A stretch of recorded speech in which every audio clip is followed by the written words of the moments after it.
여러분 안녕하세요. 홍리치 사주팔자 철학관이에요. 혹시 살면서 이런 생각 해본 적 있으신가요? 아, 나는 왜 이렇게 되는 일이 없지? 다른 사람들은 다 잘 풀리는데 나만 왜 이럴까? 또는 나는 뭘 해야 가장 나답게 빛날 수 있을까? 이런 고민들 아마 한 번쯤은 해보셨을 거예요. 제가 오늘 여러분의 이런 고민을 시원하게 해결해줄 아주 특별한 키워드를 들고 왔습니다. 바로 용신과 격국입니다. 너무 어렵다고요? 걱정 마세요. 제가 여러분 귀에 쏙쏙 박히도록 쉽고 재미있게 설명해 드릴게요. 마치 친구랑 수다 떨듯이 편안하게 들어주시면 됩니다. 자, 그럼 먼저 우리의 첫 번째 주인공 용신부터 만나볼까요? 용신이 대체 뭐냐고요? 한자로 보면 쓸 용의 신신자, 즉 써야 할 신이라는 뜻인데요. 이게 뭔 소리냐? 쉽게 말해 여러분 사주에 가장 필요하고 핵심적인 기운을 말합니다. 마치 우리 몸에 부족한 영양소를 채워주듯 사주라는 거대한 퍼즐에서 부족한 부분을 채워주고 너무 넘치는 부분을 조절해서 완벽한 균형을 맞춰주는 그야말로 히든카드 같은 존재라고 할 수 있어요. 생각해보세요. 사람마다 타고난 사주는 오행나무, 불, 흙, 쇠, 물의 기운이 다 달라요. 어떤 사람은 불 기운이 너무 강해서 늘 뜨겁게 달아올라 있고 어떤 사람은 물 기운이 너무 많아 차갑고 가라앉아 있을 수 있죠. 이렇게 불균형한 사주를 안정시키고 힘을 실어주는 에너지가 바로 용신이랍니다. 우리 사주를 안정시키고 발전시키는데 가장 유용하고 중요한 신이라는 거죠. 용신을 잘 알면 내 삶의 중심축을 잡고 어떤 방향으로 나아가야 할지 명확하게 알 수 있어요. 정말 멋지지 않나요? 그럼 이 용신이 어떤 역할을 하는지 좀 더 자세히 알아볼까요? 첫째, 용신은 균형 조절자입니다. 마치 우리 몸의 항상성처럼 너무 강한 기운은 억제하고 부족한 기운은 채워줘서 사주 전체의 조화를 맞춰줘요. 예를 들어 불 기운이 너무 강해서 늘 흥분 상태이거나 건강에 문제가 생긴다면 이 불을 조절해줄 물 기운이나 흙 기운이 용신이 될 수 있다는 말이죠. 신기하죠? 둘째, 용신은 우리 운세의 중심축이 됩니다. 용신의 기운과 잘 조화되면 인생의 고난도 슬기롭게 극복하고 안정과 발전을 이룰 수 있어요. 반대로 용신과 충돌하면 어려움에 부딪힐 수도 있겠죠. 셋째, 용신은 우리의 직업과 적성을 찾는 데도 큰 도움을 줍니다. 내가 어떤 환경에서 능력을 가장 잘 발휘할 수 있을지, 어떤 직업이 나에게 딱 맞을지 판단하는 중요한 기준이 된답니다. 현대적인 관점에서 보면 용신은 마치 개인 맞춤형 솔루션 같아요. 내 사주에 맞는 균형 잡힌 생활 습관, 건강관리, 진로 결정 등 일상생활에 실질적인 도움을 주죠. 예를 들어 용신의 기운에 맞는 색상의 옷을 입거나 특정 방향으로 잠을 자거나 특정 음식을 섭취하는 것만으로도 긍정적인 에너지를 높일 수 있다고 해요. 정말 사소한 것 같지만 이런 작은 변화들이 모여 큰 힘을 발휘하는 거죠. 그럼 이렇게 중요한 용신 어떻게 찾아야 할까요? 용신을 찾는 방법은 크게 세 가지가 있습니다. 첫 번째는 역부용신이에요. 이름이 좀 어렵죠? 이건 내 일간나 자신을 나타내는 기운이 너무 강하면 그 기운을 좀 눌러주고 너무 약하면 도와주는 기운을 찾는 방법이에요. 사주 해석의 가장 기본적인 방법이라고 할 수 있죠. 두 번째는 조우용신입니다. 사주가 너무 덥거나 차가울 때 온도를 적절히 조절해주는 오행을 용신으로 삼는 거예요. 계절적인 요인이나 환경을 중요하게 보는 해석법이죠. 마지막으로 통관용신은 서로 막 싸우고 있는 기운들 사이에서 중재자 역할을 해주는 오행을 찾는 방법입니다. 강한 갈등 구조가 있을 때 이 방법을 사용해요. 각자 사주 구성과 해석하는 분의 시각에 따라 다를 수 있으니 전문가와 상담하는 게 가장 정확하겠죠. 용신을 이야기하다 보면 짝꿍처럼 따라오는 개념들이 있어요. 바로 희신, 기신, 구신, 한신입니다. 마치 용신의 친구들이나 적들 같은 존재랄까요? 용신은 사주의 균형을 잡아주는 핵심 기운이고 희신은 이 용신을 도와주고 보조하는 기운이에요. 용신이 잘 활동할 수 있도록 응원해주는 존재죠. 반대로 기신은 용신을 제약하거나 방해하는 기운이고 구신은 희신마저도 방해하는 아주 나쁜 기운이에요. 한신은 자극력은 크게 없지만 그렇다고 딱히 필요 없는 오행을 말하고요. 이 개념들을 알면 내 사주가 어떤 기운들의 영향을 받고 있는지 더 입체적으로 이해할 수 있답니다. 용신법별로 어떻게 활용되는지 실제 사례를 들어볼까요? 역부용신은 과도한 기운을 제어하고 부족한 기운을 보완하는 데 쓰여요. 예를 들어 사주의 불 기운이 너무 강해서 건강이 불안하다면 불을 꺼주는 물이나 불을 약하게 하는 흙 기운이 용신이 될 수 있죠. 이러면 과열로 인한 신경계 질환을 예방하고 감정 조절에도 도움이 된답니다. 조우 용신은 계절과 환경에 맞춰 대조하는 거예요. 겨울에 태어났는데 사주의 물 기운이 부족하거나 너무 차갑다면 따뜻한 불 기운이 용신이 되어 심신에 온기를 불어넣어줄 수 있습니다. 계절별로 옷차림이나 식재료를 조절하는 데 활용될 수 있겠죠. 마지막으로 통관용신은 갈등 조절과 중재 역할에 중심을 둡니다. 사주의 쇠 기운과 나무 기운이 서로 극하고 있다면 이 둘 사이를 중재하는 흙 기운이 용신이 되어 대인관계 조율이나 갈등 해소에 도움을 줄 수 있어요. 마치 중재자 역할을 하는 친구처럼 말이죠. 개인의 사주에 따라 용신을 분석하는 절차도 체계적으로 이루어져요. 먼저 사주 구성 분석. 내 일간을 중심으로 사주에 어떤 오행이 많고 적은지, 계절과 음양의 불균형은 없는지 파악합니다. 그 다음 용신 후보군을 도출하는데 아까 말했던 역부, 조우, 통관 용신법 중에서 내 사주에 맞는 방법을 선택해서 부족하거나 지나친 기운을 보완할 오행을 선정하는 거죠. 마지막으로 용신 검증 및 세부 조정 단계에서는 선정된 용신이 사주 내 다른 기운들과 충돌하지는 않는지, 희신과 기신은 무엇인지 등을 파악해서 최종적으로 가장 균형 잡힌 조합을 완성한답니다. 와, 정말 복잡하고 심오하죠? 각 용신 오행별 특징과 활용 팁도 알려드릴게요. 만약 목이 용신이라면 성장과 변화를 촉진하는 역할을 해요. 신진대사 촉진에 좋고 창의적인 활동에 집중하며 봄철 건강관리에 신경 쓰는 게 좋습니다. 화가 용신이라면 에너지와 열정을 부여하죠. 심장과 순환계 건강을 강화하고 적극적인 자기 표현과 운동을 권장해요. 토가 용신이라면 안정과 조화를 중재하는 역할을 합니다. 소화기능 회복, 생활 리듬 안정, 스트레스 해소에 좋고 중재자 역할에 집중해보는 건 어떨까요? 금이 용신이라면 절제와 순환을 촉진해요. 폐기능 강화, 조직 정리, 위험 관리 및 규칙 준수에 힘쓰는 것이 좋습니다. 마지막으로 수가 용신이라면 회복과 유연성을 제공합니다. 신장 강화, 정서적 안정, 재충전과 휴식에 집중하는 것이 좋아요. 용신에 맞춰 라이프 스타일을 조절하면 더 큰 시너지를 낼 수 있겠죠.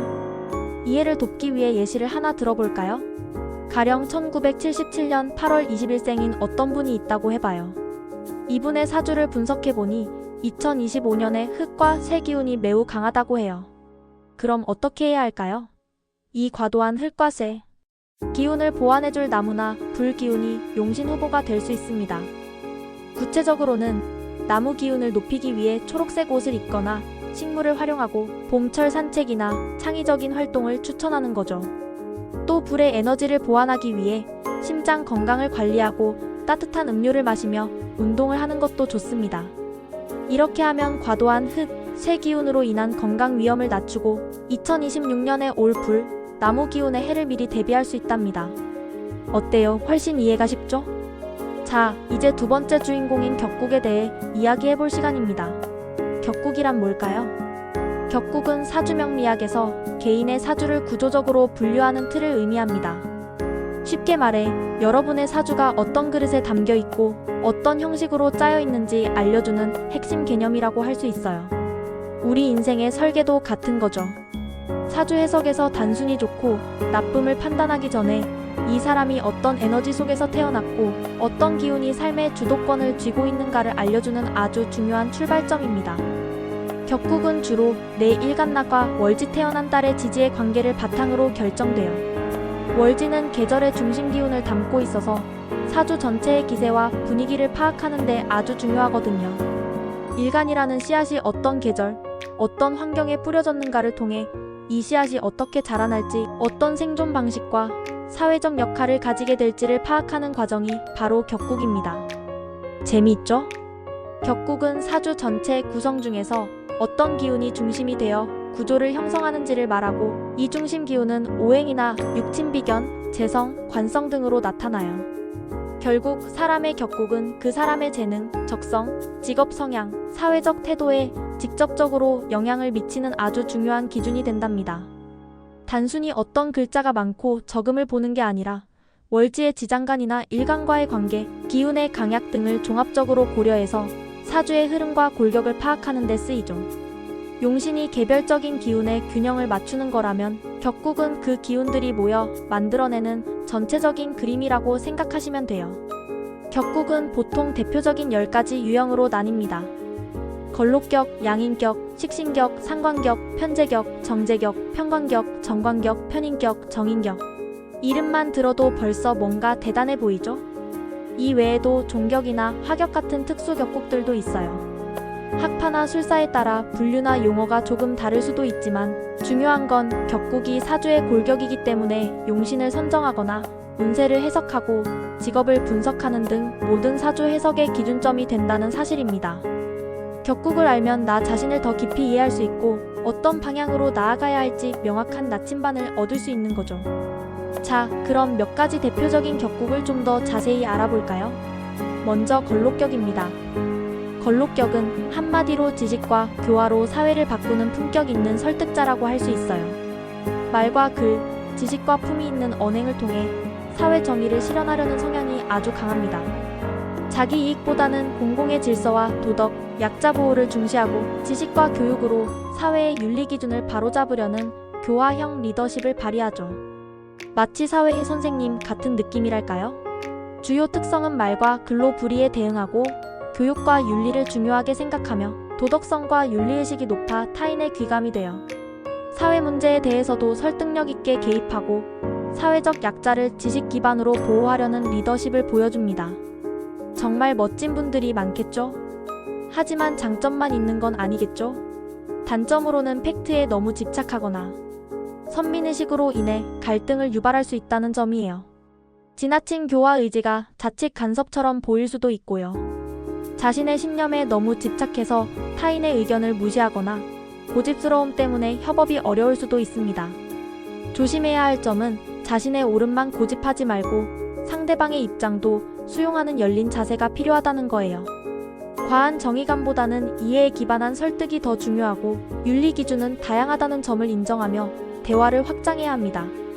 교육자나 공무원, 시민단체 활동가, 사회복지사, 상담가 등이 걸록격에 어울리는 직업이라고 할 수 있어요.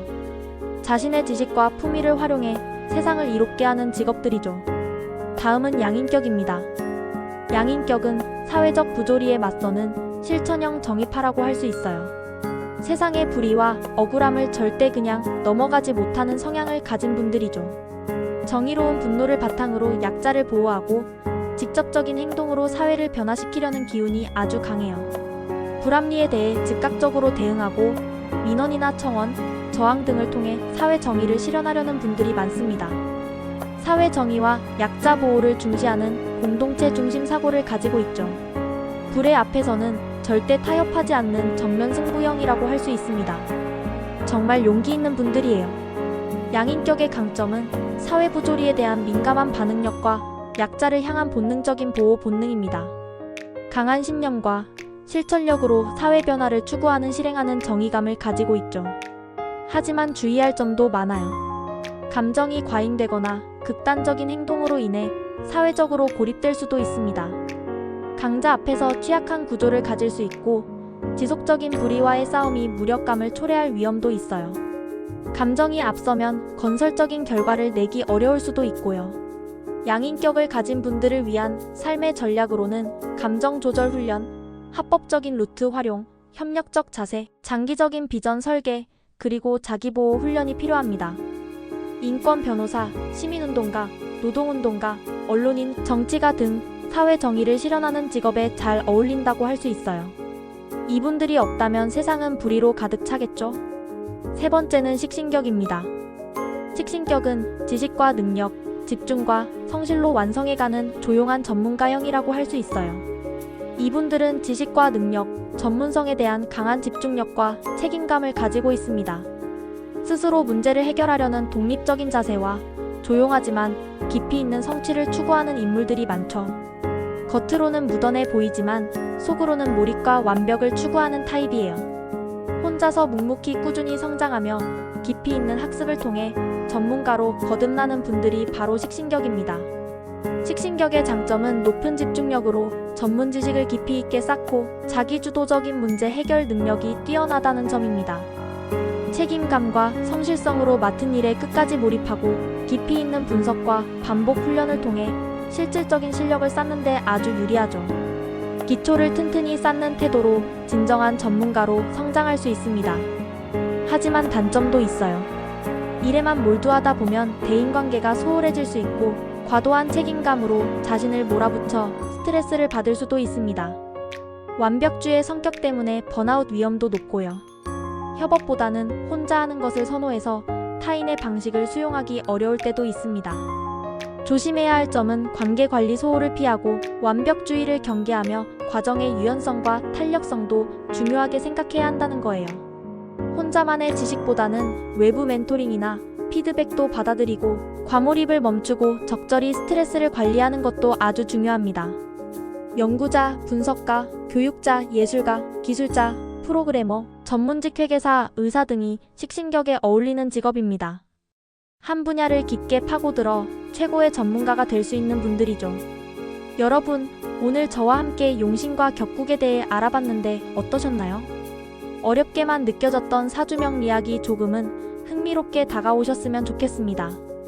용신은 내 사주의 부족함을 채워주고 넘침을 조절해주는 핵심 기운이고, 격국은 내 사주가 어떤 그릇에 담겨 어떤 방식으로 살아갈지를 알려주는 큰 틀이라고 이해하시면 돼요. 이 두 가지 개념을 알면 나 자신을 더 깊이 이해하고 어떤 방향으로 나아가야 할지, 어떤 직업이 나에게 맞는지 등 인생의 중요한 순간에 현명한 선택을 할 수 있는 지혜를 얻을 수 있을 거예요. 물론 사주명리학은 단편적인 정보만으로 모든 것을 판단할 수 있는 학문이 아닙니다. 오늘 제가 알려드린 내용은 여러분의 이해를 돕기 위한 아주 기본적인 부분들이고요. 더 깊이 있는 분석과 나에게 딱 맞는 맞춤형 조언을 얻고 싶다면 꼭 전문가와 상담해보시길 추천합니다. 내 사주를 깊이 있게 들여다보는 것은 결국 나를 사랑하고 이해하는 과정이니까요. 여러분 모두가 자신의 용신과 격국을 이해하고 가장 나답게 빛나는 삶을 살아가시길 응원하겠습니다. 다음에도 더 재미있고 유익한 정보로 찾아올게요. 그때까지 건강하고 행복하세요. 안녕.